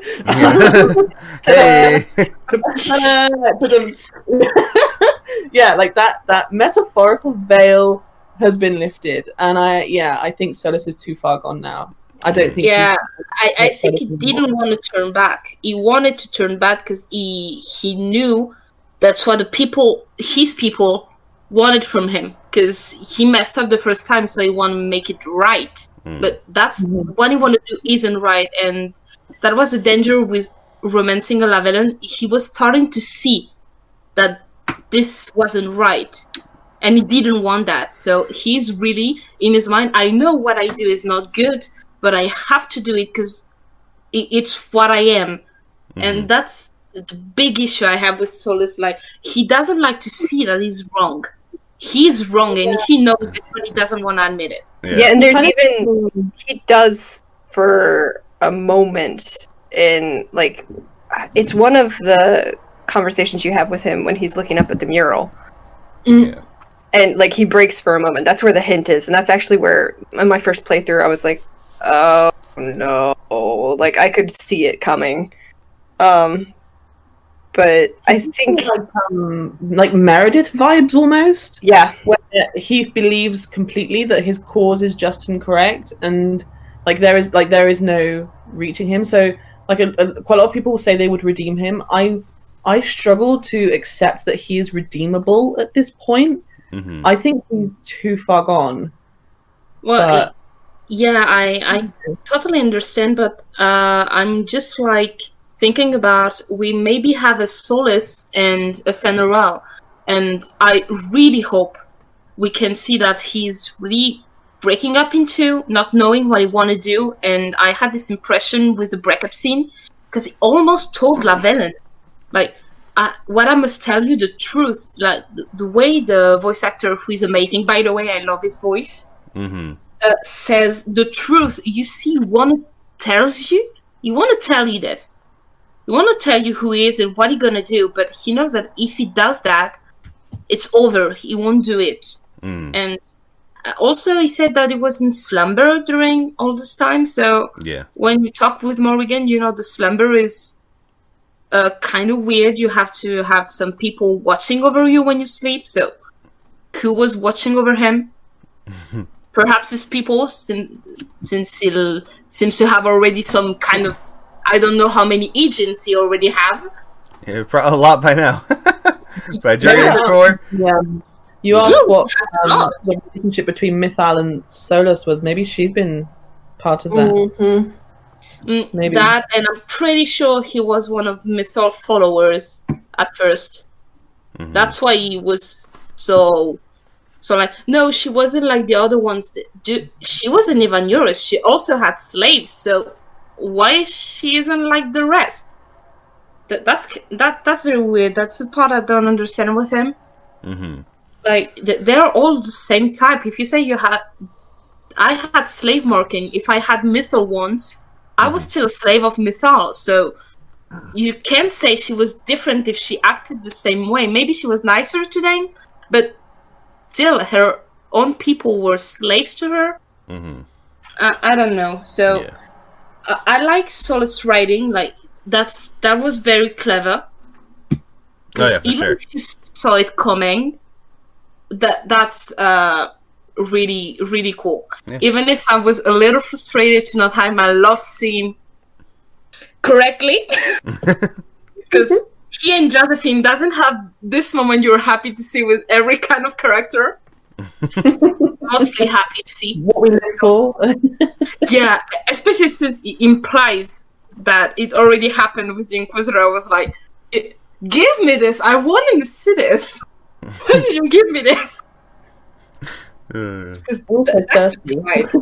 That's implied, and I was pretty upset about it. But yeah, I'm a Solamencer, and I hope I can redeem him. But I have the feeling with the book and what we saw that there's a turning point that he already took, and I think we're screwed. I'm gonna have to kill him. Pretty sure about it. All right, so Luna, you are up. Let's see what you got. So I played the games out of order. I did Inquisition first because I found it on the PS store on sale for it was like £6. It was ridiculously cheap. Ooh. So I thought I'll just give this a try. So I played that one first, and then fell in love with the game and read more about Origins and 2, and then went back and did Origins. And I've probably had the most vanilla playthrough of anyone. So so you're me, and every single plot decision, everything has been spoiled. I knew everything going into every game, which sucked, but that was my life. So I went to Origins knowing that who the characters were, who sort of were the most common popular romances. So I had really bad technical difficulties running Origins on the PC we've got here. It was just crashing all the time and everything like that. So I went in hoping to do it 100%, every quest, every dialogue, all the DLC, and it became apparent that I was just going to be able to do the bare minimum. So I prioritized the romance and the story. So my Dragon Age Origins romance was Alistair. We've all got things for Chantry boys. So I guess he's it's just such an easy romance. He is playful and flirtatious, and he's just such an easy guy to romance. Mm-hmm. And I was sort of already set in my mind that I would romance him from the get-go. So even when I met sort of Zevran and when Liliana started acting a bit thirsty, as we all know she does. So thirsty. She is, she does try it. I like your hair. Okay. Mm-hmm. But yeah, I knew from the get-go that I wanted to romance Alistair. And I really enjoyed his romance. As I say, it was really easy. It was just nice and sweet. I don't like Zevran as a character generally, so that didn't present a competition to me. Yeah. So I went with Alistair, and in my playthrough, although I have actually since changed it on the Keep, but in my original playthrough, I was a female rogue noble, and I had married him, and as queen and king of Ferelden. He doesn't want to be king, and I don't think he makes a good king, but I made him a king anyway. I like him as king too. I think he's great as king. And if you give him a Nora, I think they make a perfect combo of rulers.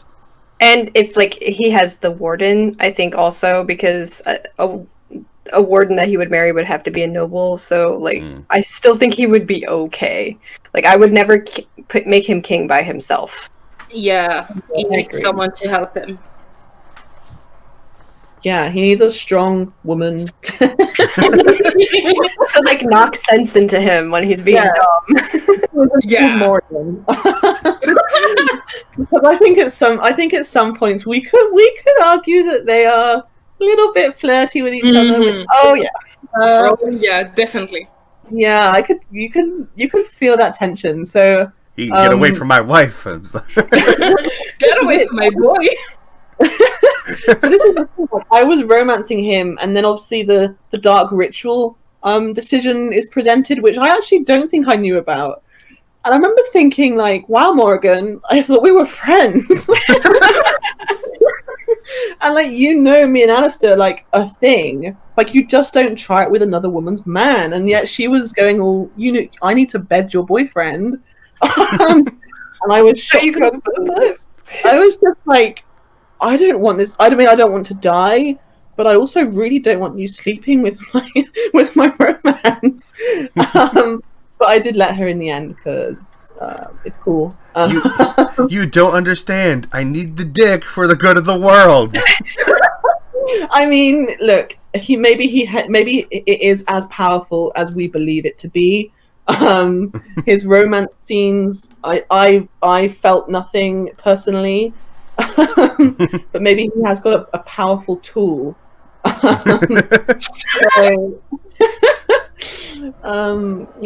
I romance Alistair, and I think that's the most, like, it's the nicest one. There's no sort of controversy with it. There's no, it's just easy. So I romanced Alistair, and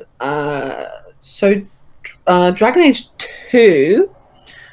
I actually messed up the romancing on Dragon Age 2 on my first playthrough because I had heard you could rivalmance, and I thought that sounded awesome. And I was like I'll go in as a rogue hawk. I will do everything I can to annoy Anders, and we will have this like love-hate relationship.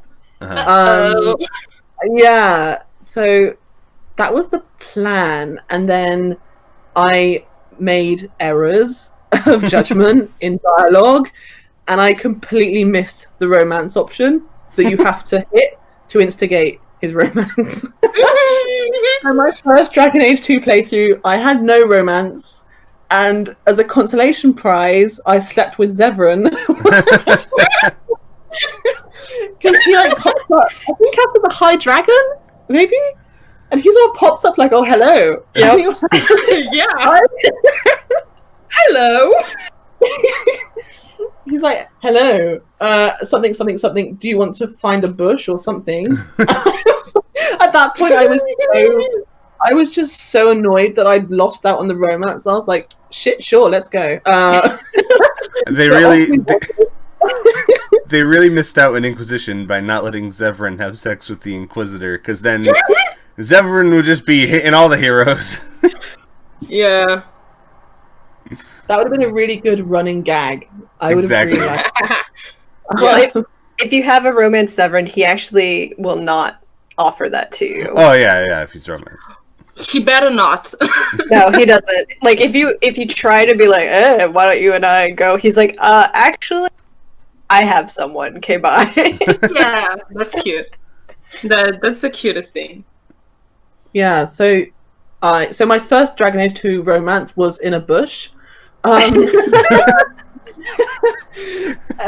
I learned my lessons, and for my second playthrough, I went for Anders. And the reason I went for Anders is just because I dislike Fenris. I don't much like Anders, actually. Controversially, I'm going to annoy two groups in the fandom with that.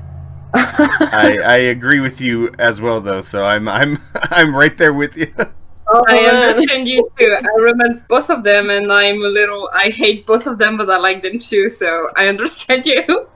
Oh wow, maybe there's more of us than I realized.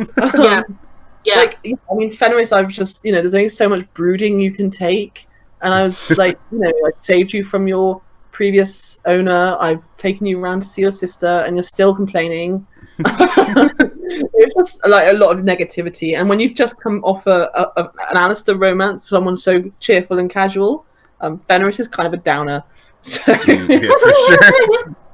So I went for Anders, and I went for Anders as a mage hawk because I wanted to do this like fun power couple thing where actually she's fully aware of what he intends to do, and is actually a willing participant. So yeah, and I mean, I'm still halfway through that. I haven't actually finished it, but I found the Dragon Age 2 romances in general, for me, were lacking in like a lot of ways. So in Origins and Inquisition, you can just sort of tap your romance on the shoulder and say like, give me a really quick like romance scene, right? Or whether it be a kiss or something like that. But I don't think they have that in DA2. No. Instead, they move in with you. Yeah, which I was really excited by because I thought, oh, maybe I've got like a romance on tap. I can just go my home base. On tap, huh? I have a limited supply of romance scenes at my home, which is great. So yeah, you can imagine my disappointment when actually they're very scripted and very specific scenes. So for me, that was slightly lacking, because I felt like I was watching a story rather than instigating anything. But I do like how intense Anders is. Like, it's almost weird with it. Like, there's one line he says, it's something like, I would bathe this city in blood before I see you perish, or something like that. Yeah. I was like, this guy is intense. I mean, he's known me like a year. That's true. It's okay, because if you romance Fenris, he just gets drunk in his house for 5 years and dances. Yeah. Fenris definitely has, he could have tidied up that mansion in the 6 years we knew him. But, like, Daenerys owned it. Like, he doesn't want to touch that, man. He just wants to live there and be like, ha, I took this from you. Ha. He's just laying in a bed full of cockroaches, and he's like, oh, yeah, fuck you, Daenerys. That'll show him. He lives on spite of Daenerys, alright? I'm really getting back at him now. Like damp on the ceiling dripping on his face, and he's like, yeah, I'll think you... Hawk calls him out on that. Like, if you're romancing him, like, Hawk will be like, why don't you, like, do something? He's like, eh. Okay. He's stayed at the Hawk estate enough now. It's fine. Yeah, that's why also, even if I'm between Fenris and Anders, Anders is a little more, I don't know, entertaining than Fenris in some points. Like, very extreme Anders, but gosh, that's almost funny how extreme he can be with Hulk. Yeah, I agree. And that was part of what intrigued me with his romance, because, like I say, like I was comparing it to Alistair and who I romanced in Inquisition, and they had been so like chill and lighthearted, and then you've got this guy like declaring that he'll like massacre people for you. Gentry boy to madman. Wait. Yeah, yeah. There are no types developing at this point. I was about to say, wait, would Anders be in my type that we were establishing earlier? No. Yeah, I mean, I go for extremists generally. So when I saw him, I thought it was an instant attraction. So I romanced Anders, and I'm still doing that now. And I think, I mean, yeah, as I say, it was more of because I didn't like Fenris, that's why I went for Anders. But I think I'll do Fenris's romance someday, just to see what it's like, I guess, and see that sort of softer, nicer, happier side of him. He does get kind of intense too, so Really? Yeah. At the end, yeah. When he finally can admit what he's doing, yeah. Yeah, but I think it's better if you do the friendments with him for that, because the rivalments is just annoying. It's annoying me, the rivalments Fenris. It's always conflicts. And I'm like, I don't like your conflicts. I'm going for Anders if you consider like that. Yeah. The rivalments, it's just, it's especially if you're a mage, it makes you feel dirty, because he's like, he has traded one magister for another, basically, in his mind, and it's not comfortable. Yeah, because I was like, my original intention was to rival man Anders, because I think that could be really interesting. And I think the rivalry concept generally I found really interesting. Yeah. And it might have been cool to keep sort of kind of version of that in Inquisition. But yeah, like Rival Man's Anders, I would love to try that one day, or at least watch someone else's playthrough. Because I find that really interesting, because he is so intense. It might as well be intense like anti me. He just adds an extra layer of like, this guy's batshit crazy. And then right at the end, you sink that knife into his back. Yeah, it just feels just more. Oh, what a reward! Now this is the sexual release I wanted. Oh my gosh. Yeah, what did you say about me? Oh my God. Forget about actually sleeping with him. Murdering him, way more pleasurable. Yeah. Yeah. I now have a theme. I want to murder Soulless, murder Anders. I mean, where does it end? Murder your protagonist. Murder your protagonist. Yeah. Yeah, I can make a male hawk and then Inquisition leave him in the Fade just for that extra. Oh man. I did my female oak in the Fade, and I was feeling terrible after this. Yeah, I bet. I was so frustrated because I played Origins and 2 on a PC, and I have Inquisition on the PlayStation. So, like, none of my canon choices carry over onto. But at least they didn't when I was playing Inquisition. So I had this like random male hawk, and I obviously had no idea who it was because I'd never played any of the Dragon Age games before. And I was like, who is this guy? And who's Handlebar Mustache guy? Like, I don't know. Like, who are these guys? That beard is beautiful. So, like, yeah, so I think the first time I played Inquisition, I think I left Hawk because I was like, I don't know who you are. And like one sick mustache. So yeah, I was like you. I started Inquisition with almost no clue, and the first time I played in French and the Stroud voice in French, I couldn't stand it, so I killed him for his voice. I'm horrible, I know. How dare you sound like that, Stab? Hey, I'm a French girl. I can't judge French voices, okay? I can't do that. I can't judge Orlesian people. I can't. I have the right. Liliana has a good voice, even if she is French, so why Stroud is so miserable with it. And after I was like, I don't stand that mustache with the Frenchy English accent, so I throw it anyway. I took French class for a year, and all I can remember is how to ask to use the bathroom. I'm telling you, I will have to find a way on the podcast to tell you about the French song I mentioned, because that French language is rude in Dragon Age for that. Oh boy! All right. Luna, you like to move on to Inquisition? Yeah, okay, so it's like a running joke with me now, because every single playthrough I've ever done of Inquisition, I cannot help but romance the same character every time. Ooh. And it's getting like funny.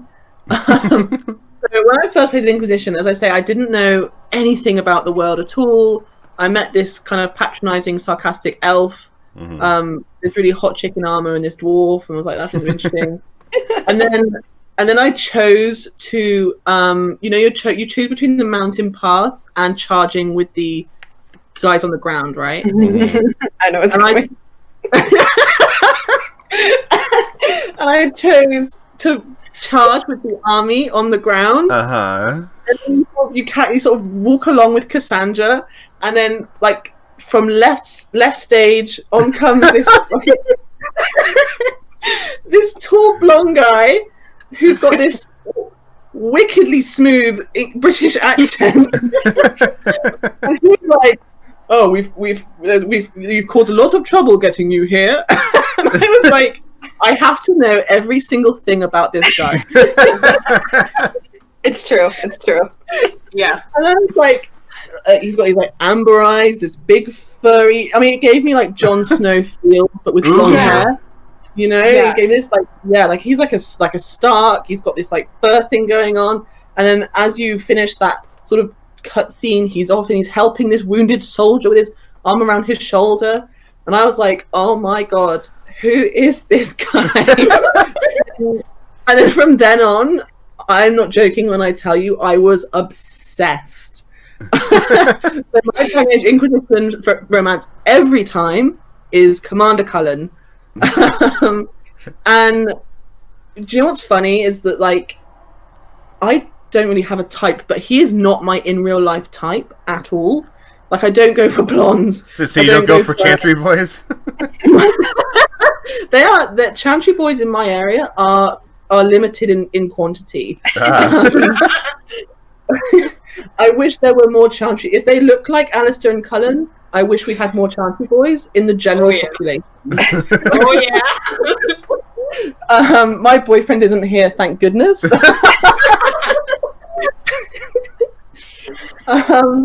Yeah, so I chose Cullen, and my god, I just love his romance. And I mentioned earlier about, if you're a mage Inquisitor, he's kind of easy.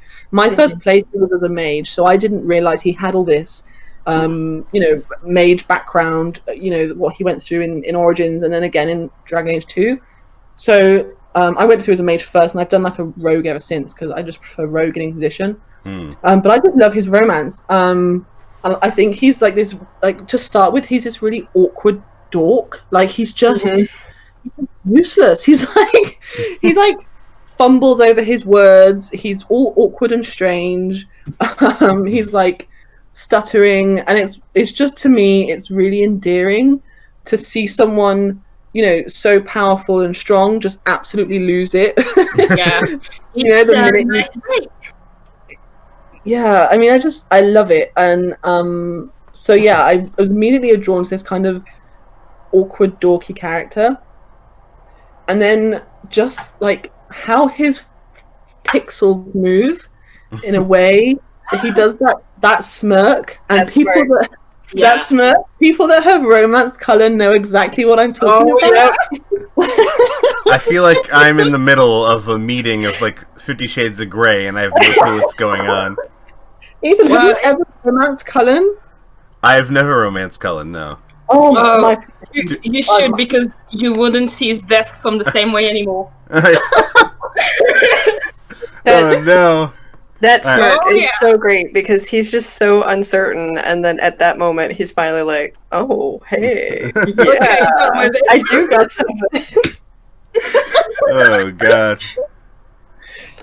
Yeah, so I guess like the uncertainty, I just totally bought into it, that he was like not sure, is she his superior, or that, how does he talk to her? And I guess I get the impression from the first romance scene that he was kind of interested in you, and you were kind of like developing that, so it didn't feel like I was forcing my romance onto him. Even though like it is your choice. He does sort of, his awkwardness and his sort of dorky behavior suggests to me that he had a crush before you instigate that romance. Fully, especially before you lock it in. So for me, it just felt super authentic, and yeah, the smirk just melts me every time. I actually told some friends this, and they didn't believe me. I have more pictures of Cullen on my phone than my boyfriend. I love it. That's great. Thing. I am not proud of it, but and I'm not usually like superficial like that, but my goodness, what a design. And I mean, if you look at him in the art book, he's quite different in the art book and the concept art. Mm-hmm. And I'm so pleased that they moved away from that ever so slightly, while staying true to how he looked in like Origins and 2. I like the thought that he's on screen and he does that smirk at you, and you pull out your white handkerchief and go, "Oh!" and faint backwards on. I mean, yeah. Colin knows the power of that smirk. Oh yeah. Oh my, yeah, he knows exactly what he's doing. Yeah. He acts all dorky, but I think there's more. He knows what he's doing. Yeah, you see it when he's a little long to start, but you see it with the first kiss scene. Like he's really timid. Really, he doesn't know if he has to do it because you're the Inquisitor, he's the commander. But once he set up his mind, like I'm doing it, he's doing it. Okay, I like that. There's little moments of like, I guess I could call it passion, where he sort of drops his guard. Like the first kissing scene, he goes to like do it softly, and he's interrupted. And you're like, oh, if you have to go, and then it's like, boom, like he's, he's about to have his moment, whether you like it or not. Yeah, so he's like, oh wow, that was a nice passionate moment from this guy who's usually fairly controlled and quite serious. Mm-hmm. And it's shown again, like in the desk, like you mentioned the desk scene, where he kind of just says, like, he just sort of loses control, and he's like, fine, let's just go, Yeah, especially since right before this scene, he's like, but I don't know if you want to stay with me after. Dude, I told you that like 2 scenes before that I wanted that. So why do you ask me now? You go, Colin, shut up, you're too damn sexy to get away. He's like, but I don't know if it's what you want. Dude, I locked my romance with you. Do you really think... I played Wicked Grace against you and I won. Do you really think I don't want this? Well, yeah, when he runs off naked. Woo.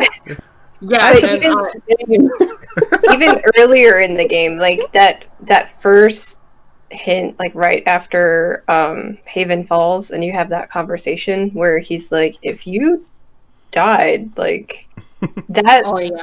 The voice acting in that line read is just, it's insane. Like, even when I'm not romancing him, I will flirt with him enough to make sure I get that line read in every single playthrough.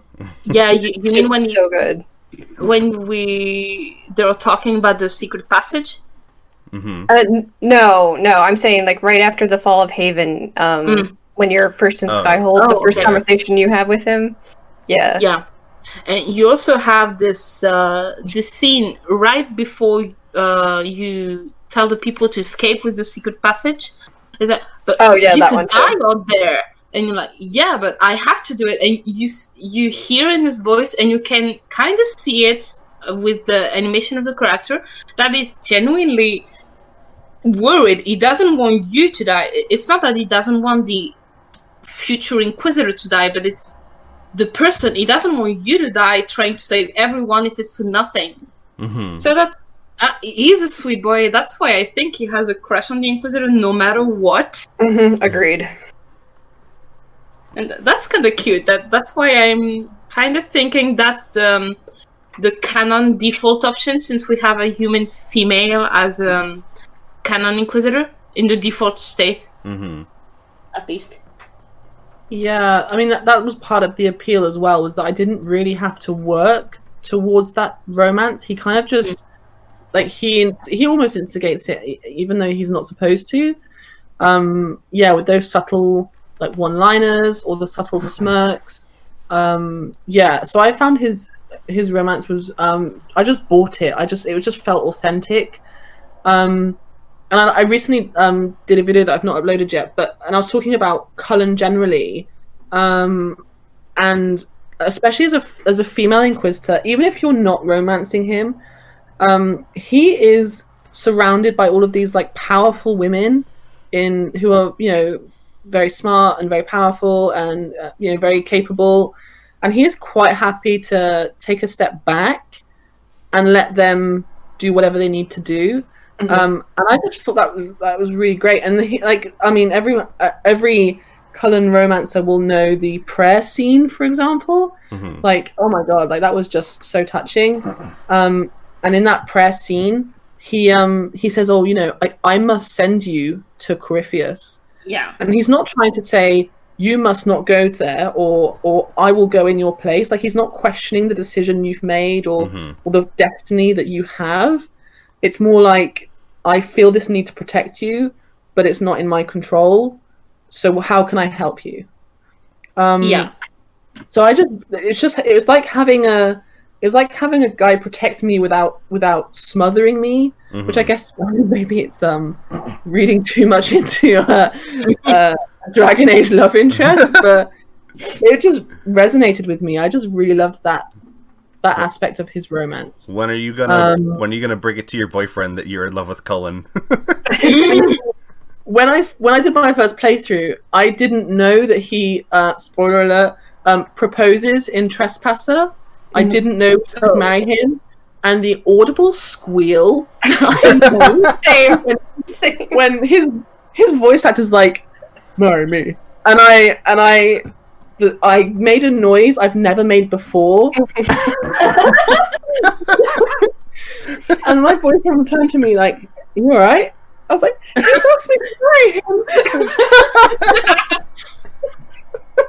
And I remember getting this really strange look, and I was just so elated, and I was all for it. I was, yes, let's get married. Oh, let's do it right now. Let's do it right now. Yes, thank you. I'm keen. A little question for you, but I think that I already know the answer. Did you help him with stopping the delirium or not? So I actually, when I first did my first playthrough and that decision came up, I was so invested in the romance, I didn't want to get it wrong. So I had, I mean, the choice now seems obvious, but at the time it wasn't. Because he was saying, "Oh, I want to take lyrium to be the best I can be for the Inquisition."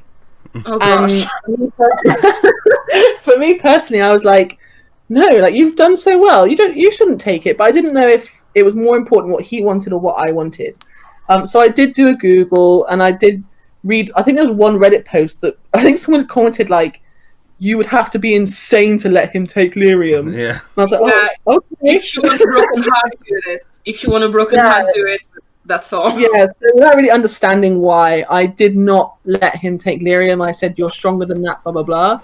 And, like, thank goodness, because I know what those post-Trespasser credits look like. I don't even think you can, like, continue the romance if you keep him on lyrium. I think you can marry. You can marry him. You can? You can. I think you can. I don't think you can. Like, he's so far gone in Trespasser. Like, I don't... Oh, maybe that's what I've never done any... I think in the guide it says, like, if you keep him on lyrium, you can't romance him any further. I've never done anything but make him quit lyrium. So, are you telling me that, like, in fucking Trespasser, if he keeps taking lyrium, he's, like, fucked up? Mm-hmm. Oh my god! Oh god! Do you really want to get spoiled? No, you can tell me, because I'm never gonna do it. He actually leaves the Inquisition and everything behind him, and he dies under a bridge. Oh no! As a lyrium addict. Wait, does it show? Wait, but in Trespasser, does it? In Trespasser, is he fucked up? There. He's your commander. It's fine. Uh-huh. But I mean, I haven't done it personally. I've just seen the credit. But I know post Trespasser, Scout Harding is in Val Shevin, I think it is, and she finds this homeless beggar on the street, and it turns out it's Cullen. Oh no! And his lyrium addiction sent him kind of crazy, and now he's homeless begging on the street. And Scout Harding either gives him coin or she gives him a quick death. And we don't know which one it is. I think you can headcanon which one it is. Oh, my poor boy. So I have done it. I have done it because we're split through. In Trespasser, you can talk to him, and he's completely gone. Like he is no longer like he kind of remembers that he's been at the Winter Palace. He's not all there. He's oh my gosh. Yeah, it's super heartbreaking. Okay, I couldn't. I'm curious, but I don't want to be the one to do it. I think if you don't want to do it, there are videos online. Yeah, I'll look it up. Yeah, because I'm not doing it myself. I couldn't possibly. Oh my god! Yeah, never do a worst playthrough because every single choice is just it's hard. When I think that already thinking that when Soulless cut you on Trespasser, you lose your wedding ring, it made me so upset, but thinking about doing this, I can't do that to Colin. Yeah. Already going back to him saying, I lost the wedding ring, killed me, I don't want to kill him with lyrium. Yeah, oh my gosh. I know, like, because some people really don't like Cullen, but I just thought he was just a great... I don't have any problem with it. I don't know why you wouldn't like him, to be honest. Yeah, he was my initial playthrough and still, like, quote-unquote, my headcanon romance type of, like... He's close second to my heart. He's very close second, with Dorian being the third, but I like him, and he's present in all the 3 games. Like, he's quite important. He was there all the time. Which is why I would literally love to see... I mean, I don't think he will be, but I would love for him to be in Dragon Age 4. But I just don't think they can do it. I really don't hope so, because it would just mean that Colin is cursed. Yeah, I don't see him being in the next game at all. Yeah, I hope not, because at this point I would just kill Colin to make sure nothing happens anymore. Like, the poor guy was there for the 5th Blight, for the Kirkwood Dawnfall, and for Inquisition. Like, dude, what did you do in your life for this? Ending, right?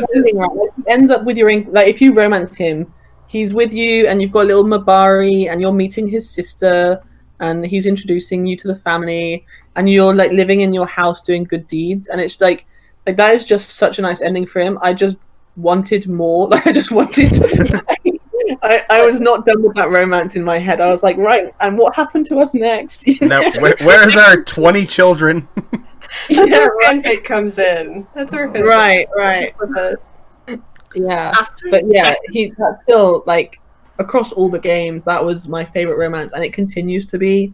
I just love his character, and his voice is just so perfect. Yeah. It's buttery smooth. Just it really is. Like, I don't know anything else like it. It's just I could go on for hours, but I won't. Okay. Well, I think we've gone on for a while now. I think we should probably shut it down here. Thank you, all 3 of you. Thank you all so much for coming on with me and talking. I've had a great time. This has been it's been a lot of fun. Thank you for inviting us. Oh, no problem. I'm glad to have you guys. All right. Well, we're heading on out. We'll see you guys next time. Thank you very much for watching, and peace. Thank you. Thank you.